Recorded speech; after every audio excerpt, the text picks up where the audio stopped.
Hey, it's Kim Commando Today, your daily podcast to keep you up to date with all things digital and beyond. And I'd love to have you be a part of our podcast. You can make an appointment to speak with me. Just head over to commando.com, and on the top right, there's a button that says Email Kim. Fill that out, and that's it.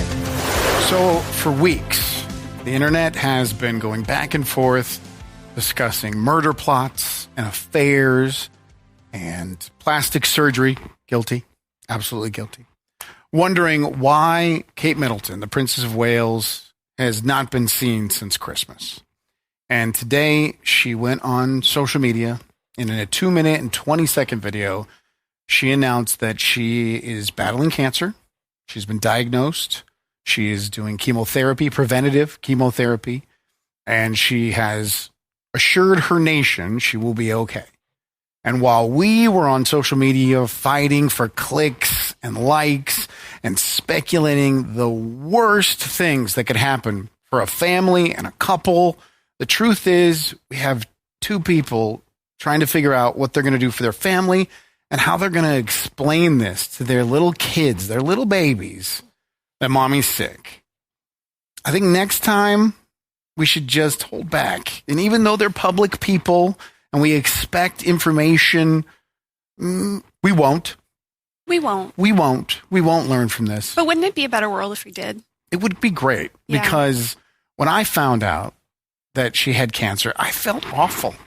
I felt guilty. Oh, I cried. I watched the video and cried. And I'm not a person that is obsessed with the royals. I didn't have all my conspiracy theories about what happened.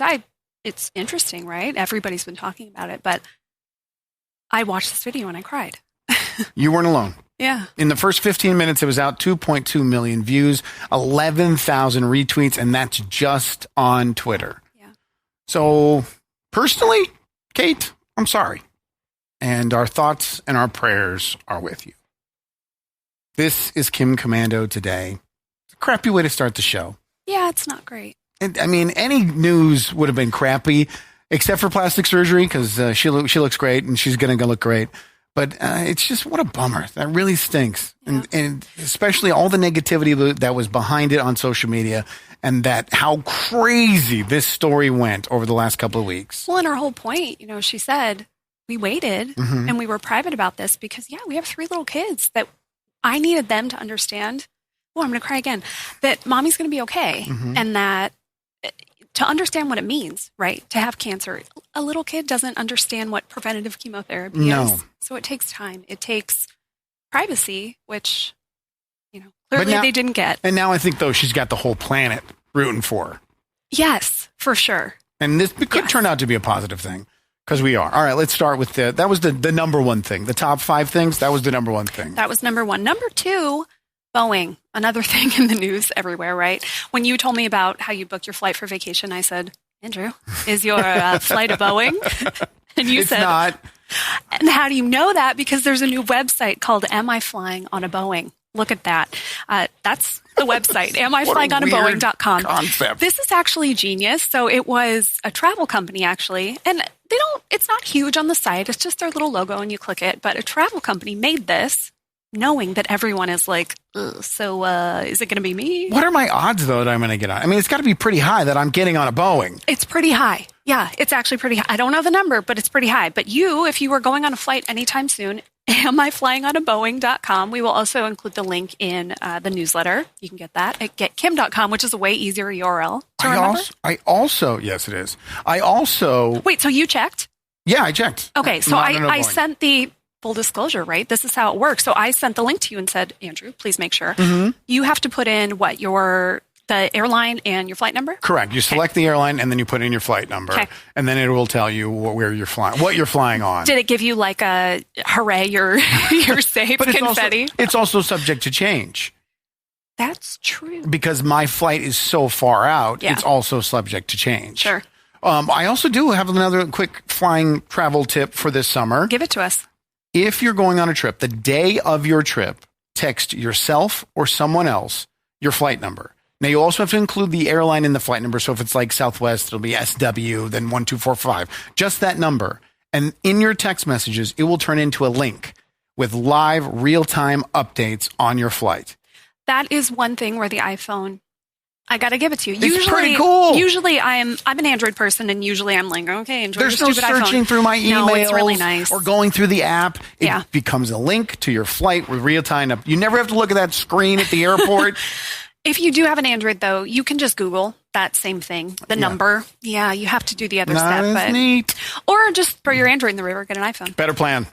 Number 3, swatting. Swatting is a big problem, and it's getting worse. This is essentially... It's getting worse? Yes. Isn't this crazy? The FBI has this new task force for it because the problem is so bad.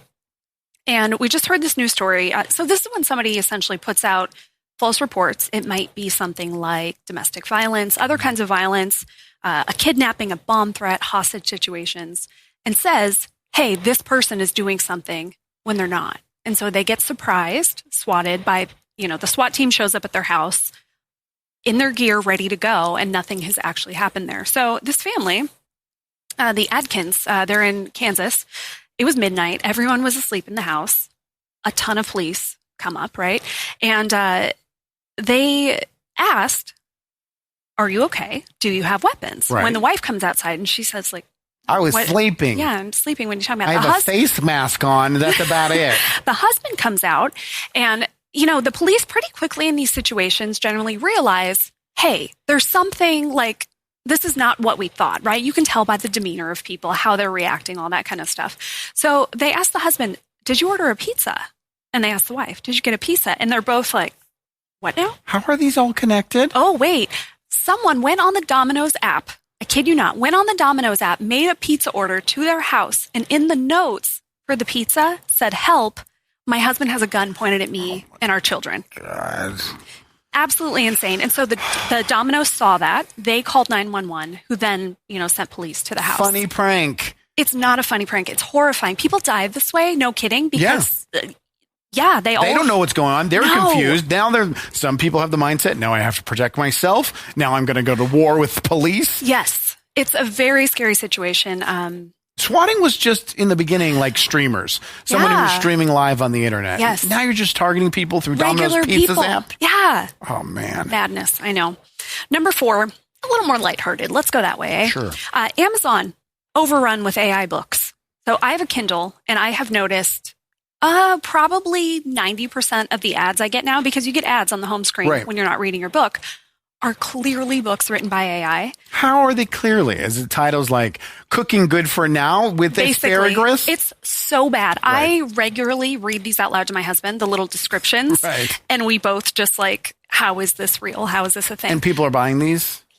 Yeah. And it's not just fiction books, which is bad enough and really easy to spot, but cookbooks. With covers that look perfectly legitimate. Sure. Like AI-generated covers. Oh, yeah. Crock-Pot cookbooks are a big one right now. Okay. I guess it is Crock-Pot. Look That's at good. that. You just made a phrase. I did. One of them includes typos like insert number of recipes. Because they don't actually. They don't. Yeah. A guy named Matthew Cupfer. So it would be something like, this book has... insert number of recipes for you and your family to enjoy. Exactly. With ingredients like protein and any vegetable. Insert vegetable. There's a lot of inserting. So this guy named Matthew, he went on X because his in-laws got them a Crock-Pot and a Crock-Pot cookbook as a gift. Sure. They get the cookbook. They and open it's it awful. up. Yeah, because these people didn't realize, and there are so many good reviews on the cookbook, that it is true nonsense. Well, if there's good reviews, then it has to be a great No reviews. No. Don't. A couple gems. What is a crock pot? This electrical cooking equipment is used to make meals, particularly when you want to leave your cooking uncontrolled for hours. I love uncontrollable cooking. My fajitas are out of control.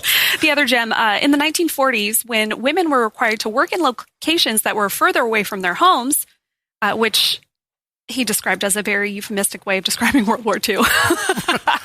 We're required to be farther away from your home. The government says you cannot work near your home. Yeah, so I want you to be very careful with cookbooks on Amazon because they're just loaded with crap. So unless you see, I would look for maybe a publisher that you've seen before, or Google the name of the publisher if it's a big one, because usually they use the same companies for these. Certainly if it's a food blogger or somebody that you know, maybe a celebrity chef, whatever, those are going to be safe, right? It's these random people that you've never heard of because they're all generated. AI definitely likes to fake and pretend they're celebrities as well. I'm sure you're going to see, a gray Fieri cookbook from diners, drive-ins, and drives. It's just drives twice. Maybe after the show, we can work on that. Insert number here of the length of the meeting it's going to be after the show. And number 5, the total eclipse. It's a couple weeks away, and I have some updates. The total eclipse. Is this a lunar eclipse or a solar eclipse? This is a total solar eclipse. Cool. Of my heart. Oh, totally. Oh, we can't pay for the rights for that. I will stop. I apologize. Jeez. April 8th is the eclipse, so you can't see it perfectly from everywhere. We've talked about this before, and maybe you know about it by now. Depending on where you are, you get a really good view where there's the moon. This is true science right here. This is science because I have my hands out. Hand-shaped Here's science. the moon, and then there's a little ring of sunlight because the moon perfectly covers, hence total solar eclipse. One of the places that it's going to be a really good view is Central Texas near Austin. They just declared a state of emergency. Because so many people for are that coming? day. Yes, there's going to be so many people. Essentially, they want to be able to shut down roads, control the traffic, have a little more leniency in those things than they normally would. They're not going to have enough Tex-Mex for everyone. It's a state emergency. Gosh, the jalapenos. First, they're not spicy, and now this. And there's something else you can do. So if you are watching it and you want to contribute to science, which I think is fun, there's an app called Sun Sketchers. So this group of scientists are essentially, they're trying to find out what does the inside of the sun look like, which is a fair question. And I don't know. I'm going to be able to help. You can, because if you download the app, it's sunsketchers.org. You download the app, you open it up, and you're taking pictures of the eclipse. And so they're getting all these different views of it and different, details. I thought we were supposed to look at the eclipse. No, we're just using our phone for it. I thought we were just blindly taking photos of the sky. No, you're going to put on your NASA-approved glasses, right? Because you have those. Of course, I have them too. And if you don't, Monday in the newsletter, we have a whole list of glasses, but then other stuff you should and shouldn't do if you want a good view of this thing and you don't want to ruin your eyes for the rest of your life. Don't look at it. You'll go blind. Don't look at it. I know what's actually in the center of the sun. It's nougat. Yum.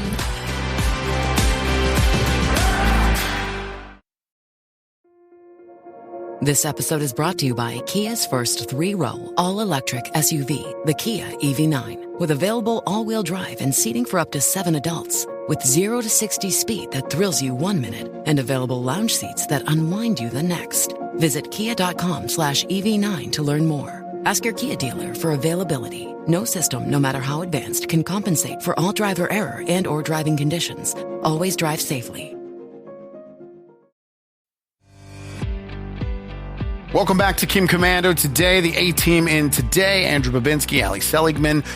You're watching the Kim Commando Today podcast. We forgot to do this because we started the show kind of on a serious note with the Kate Middleton news. If you haven't heard, if you're just joining the live podcast right now, she announced on social media that she's been diagnosed with cancer at the age of 42. She's going to be okay. She just took time. There was no speculation other than just trying to take time to explain to her kids, 3 little ones, 3 little babies. I know. So you're going to make me cry again. Yeah, I'm sorry. Yeah. That, mommy's going to be okay, but I got to tell the entire planet I have cancer. Comment. We'd love to hear from you. We are streaming live video on Facebook, YouTube, Rumble, everywhere that streams video. And we're reading your comments. Maddie's upstairs. She's going to bring the best ones down, and we're going to read them at the end of the show. Allie, I have a question for you. I have an answer. Do you have a best friend? I do. Is your best friend a complicated algorithm of artificial intelligence that meets your emotional needs? Maybe. No, it's a human. Okay. Well, then you're not using the product of our next guest. Joining us right now is Eugenia Kuyda, the founder and the CEO of the AI chatbot Replika. Welcome to the show. Hi. Thank you so much for having me. Absolutely. So now let's start at the beginning. How did you come up with this? You're the founder. You started this. What was the inspiration? I've been working on conversational AI for over 10 years now. And in 2015, I lost my best friend. He abruptly died. And I found myself going back to our text messages, reading our conversations. And so I built an AI for my best friend so I could continue talking to him. A lot of people came to talk to Roman's AI, a chatbot that could talk like him. And what we saw was that people were opening up, sharing about their lives, and we're really liking those conversations. So that became an inspiration for Replika, an AI friend that could be there for you 24/7. And how was the response?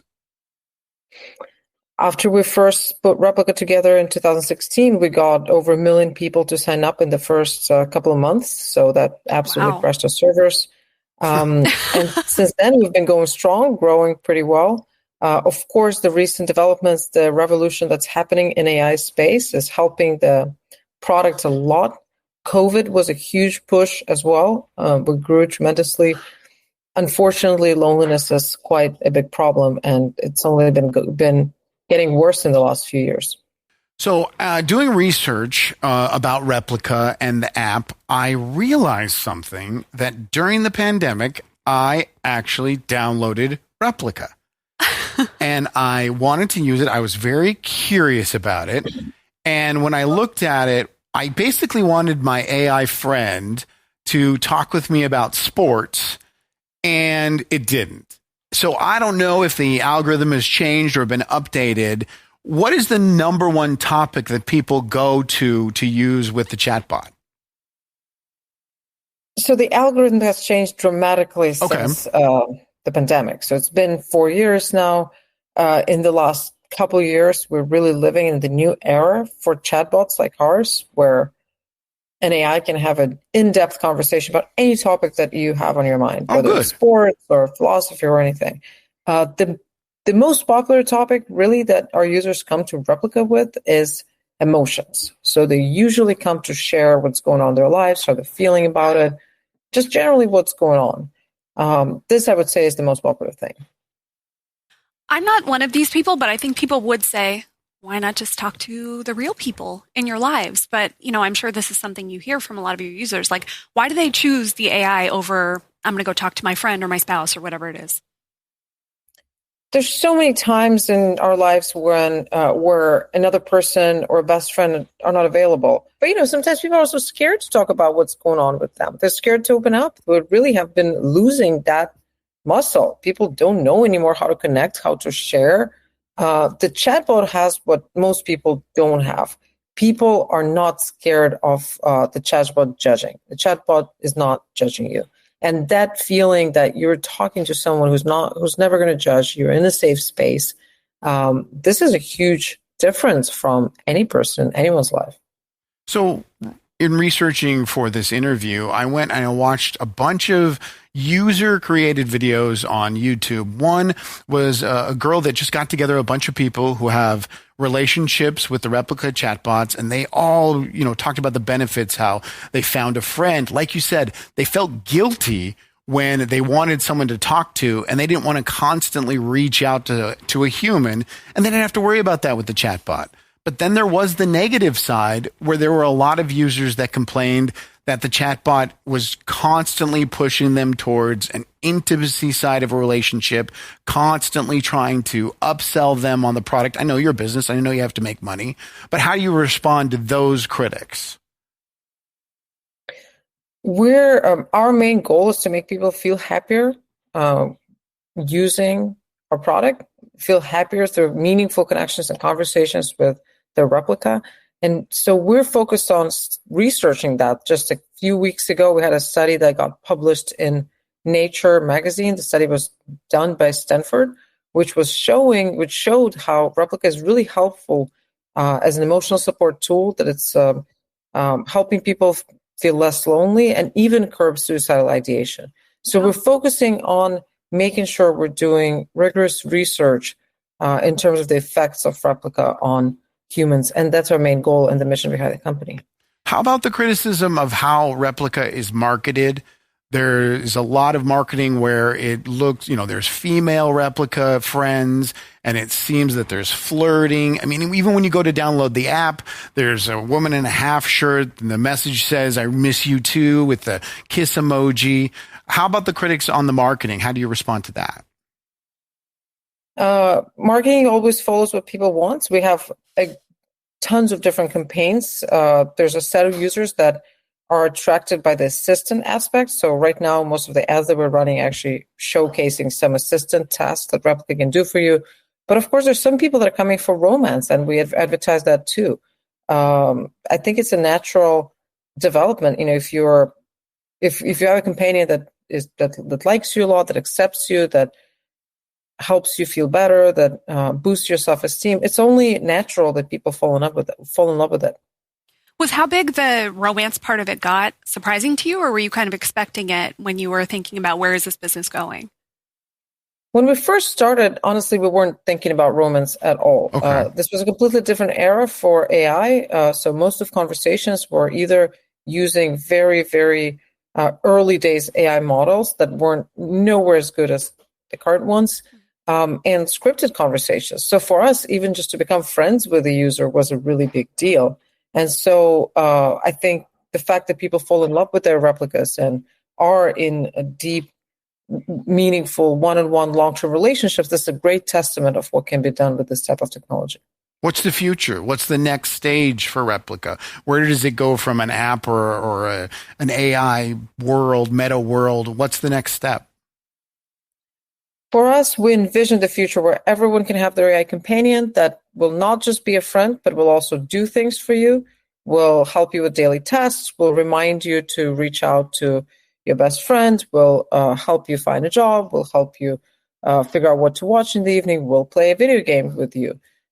We want to build an agent that has your interests, best interests in mind, and is really just optimized and trying to make your life better and you happier. So this is the goal for Replika. All right, before we let you go, I did want to ask one question that there was a report out about the security concerns when it comes to these chatbots and the data and information that is collected. Do you guys share, sell personal data? Because, people are putting a lot of personal information in these. They're divulging and opening themselves up to a lot of things about them. How do you handle my privacy, my personal information?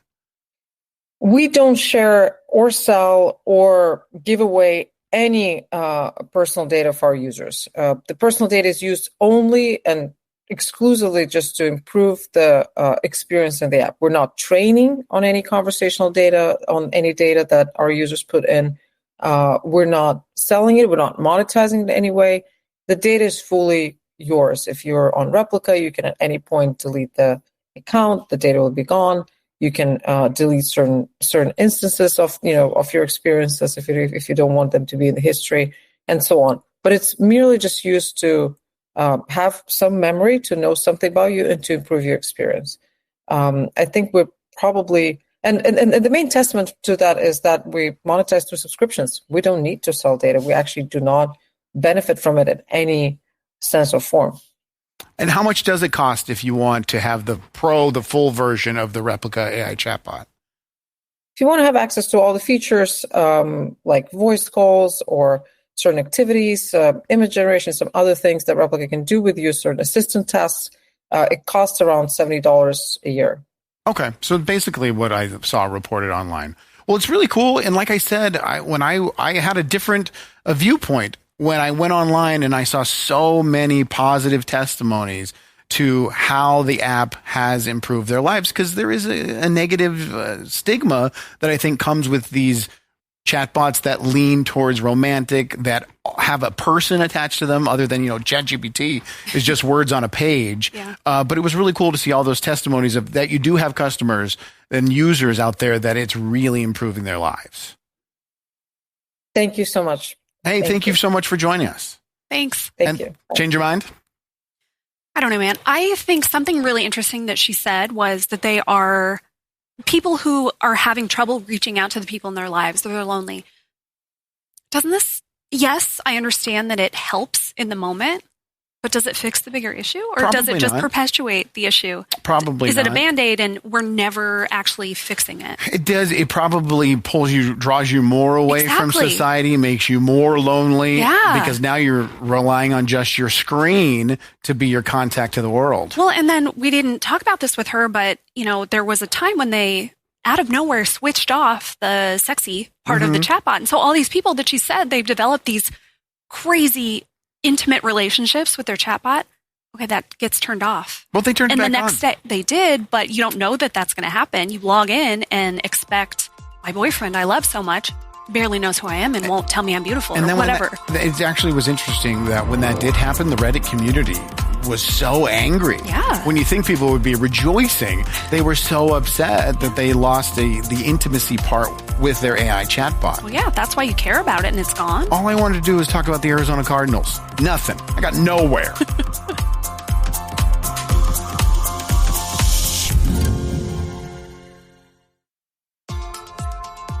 Welcome back to Kim Commando today. Thank you so much for listening, whether you're watching us on Facebook or YouTube or you're listening to the audio version of the podcast. We're available wherever podcasts are sold.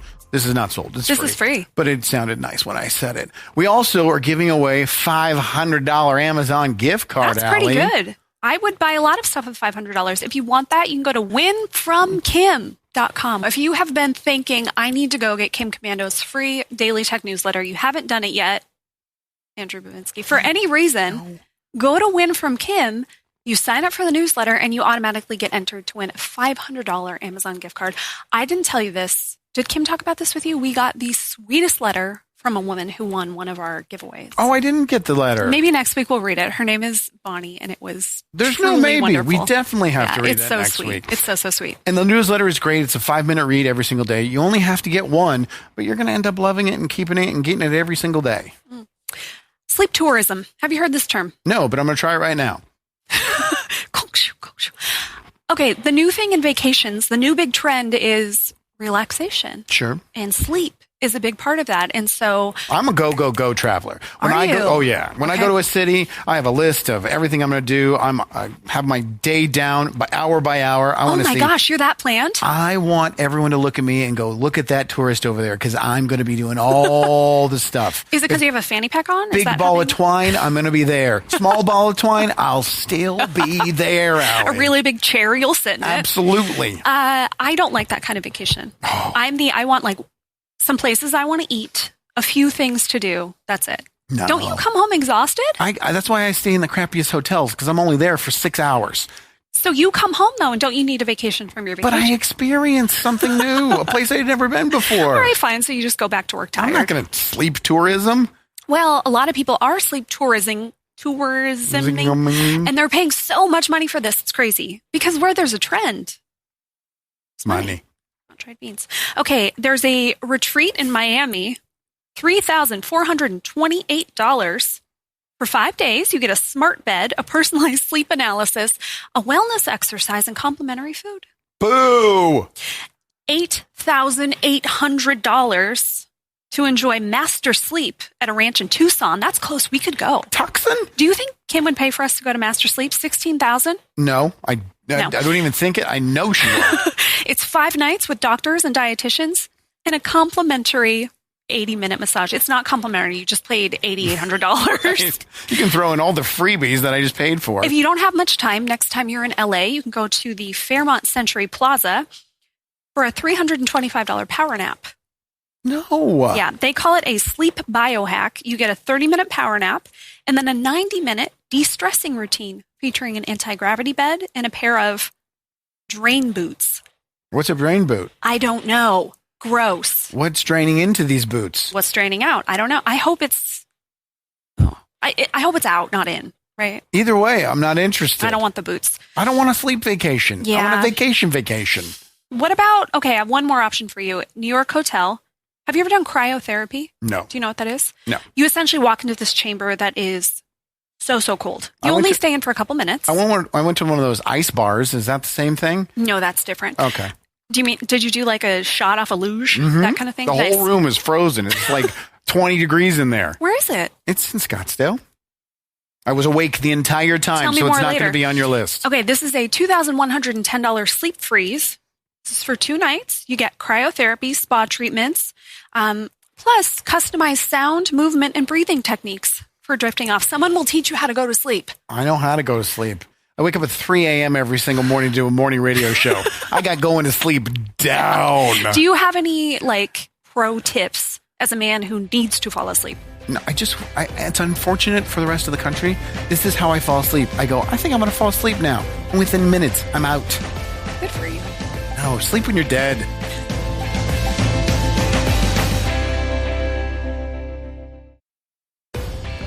Welcome back to Kim Commando. Today, the A-Team in on a Friday. Is it a Friday? It's Friday. I can't remember sometimes. That means it's a Friday if you can't remember what day of the week it is. Andrew Babinski, Ali Seligman, and for Kim Commando. And we have comments because we stream live on the internet. And all you have to do is like, share, and comment. That's all we ask. Otherwise, we give you this completely free program. What are the best comments we received today? Sandy Cooper Larson on Facebook. She said something I think we can all agree with wholeheartedly. Cancer is horrible. Yeah. Yeah, it sure is. What a bummer. We have more power than we realize, hoping she has excellent care with doctors who know what stops cancer from growing and spreading.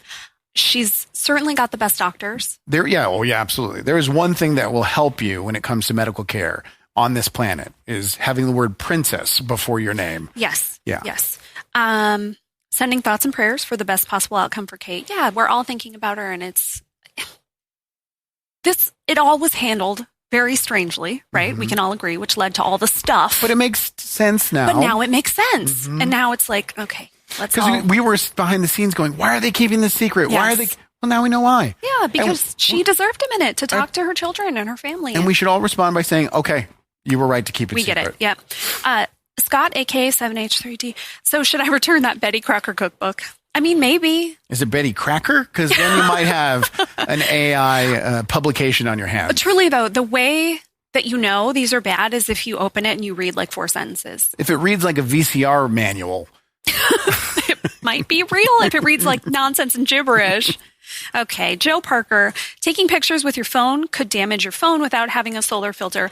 Joe, I assure you, the fine folks from Sun Sketchers know a way that you can do this, that it's safe. So they're not going to tell you to do it if it's going to ruin your phone. There might be special things that they have you try. They're scientists, for the love of God. I'm not a scientist. I'm not a sun scientist. No. I only am a moon scientist. At least that's what my degree is in, moon science. Jeff Wilbert really liked a joke we had in the newsletter. Master Yoda on 4K TV. HD, am I? That's actually funny. Pretty good. Okay, Alan Coates, love the show no matter who shows up. Thank you, Alan. Appreciate that. Yes, we do. Sometime soon, could the show make recommendations for an email service alternative to the one that starts with the letter G? We can, yeah. Maybe we'll do that next week. Is he talking about Gahoo? Gahoo email? Gahoo mail. Yeah, Gahoo stinks. He's right. We should have... Well, no, that didn't work. Microsoft Outlook? Outlook. Have you ever heard the expression, nice guys finish last, Allie? Yeah. Well, it's not true in China. We have a social credit score. Ugh. And a YouTube video, TikTok maybe, that went viral showing you if you're a bad guy, you may be shunned publicly. Don't get public shamed. There it is. Look at this guy. Oof, got him. Oh, got her, dude. Oh, no. Oh. Got her, dude. Got her, dude. Way to go, China. Got her. Do not jaywalk in China. You will be shamed. That's crazy. So this is to be clear, and for the people who weren't watching, you're listening to this. So people that are jaywalking are getting caught on camera. Their picture pops up. And then what happens? Then it's posted, so they're shamed right there in real time. And then there is a fine assessed that is automatically taken out of their digital wallet. Oof. But this can work in many different ways. You actually can get positives added to your social credit score. Oh, like if I helped an old lady across the street, Boom. I might get... Bonus Are they going to take a points. picture of me for public praise? You will not be praised. You only get shamed. And in China, too, they have huge billboards. That was a small one right there at the intersection. But they have huge billboards that they will put your face on and show that you jaywalked. Okay, and so for my fellow Americans who are like, I wouldn't care. That's fine. Put my face. That's not how it is there. So if this is truly shaming, right? It's part of the culture. So that if that happens to you, you're not like, whatever, I jaywalked. You're probably not feeling great about it. But there's other penalties too. Like you won't be allowed to come in certain hotels. Oh my gosh. They will slow down your Wi-Fi. No joke. If you are found to be playing video games too often and for too long of time without a break, they will publicly shame you and slow down your Wi-Fi. But there's benefits. There's the positive side to this. Give me the positives. Give me the benefits. Like you said, if you help an old lady, if you pick up litter. So what do I get? I get to go in the hotel? You get discounts on items. You get discounted public transportation. Great. Everybody knows cheaper. You're a swell guy. Or gal. Well, we all know. You gals. There's a dating site. There's a dating app in China, kind of like Tinder, where you get to show your social credit score. And it's used as a way to say, look at me. I'm great. Swipe right on this guy. Have you seen Who has 2 thumbs and a great social credit score? This guy. Have you seen Black Mirror? I've seen the show, yes. Yes, this is truly, if you haven't seen it, Black Mirror is, I don't even want to say worth the watch because it will leave you so unsettled because it's so close now to reality. But it's essentially like, what if this little aspect of tech was true, was ready for prime time? And this is truly one of the episodes, right? The people have social scores. Right. And so it's like, oh, I saw that woman litter. Ding. She gets, a demerit. I have no problem with this as long as it is hard and fast rules.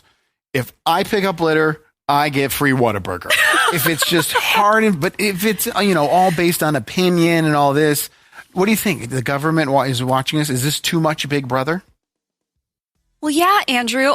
The stupid thing is the government's already watching us. They see us jaywalk. They see us do all these things. We just don't live in a society where that is the acceptable way to interact with it. But also, it's supposed to, curb this kind of action. That if you know your head's going to be on a billboard in downtown Phoenix, if you jaywalk, you're supposed to then not jaywalk. But obviously, these people still are. It doesn't make any impact. I have a really tough question for you. Yes. Maybe the toughest all day. Yeah. Do you jaywalk?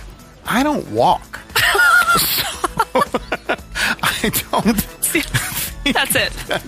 That's all we got.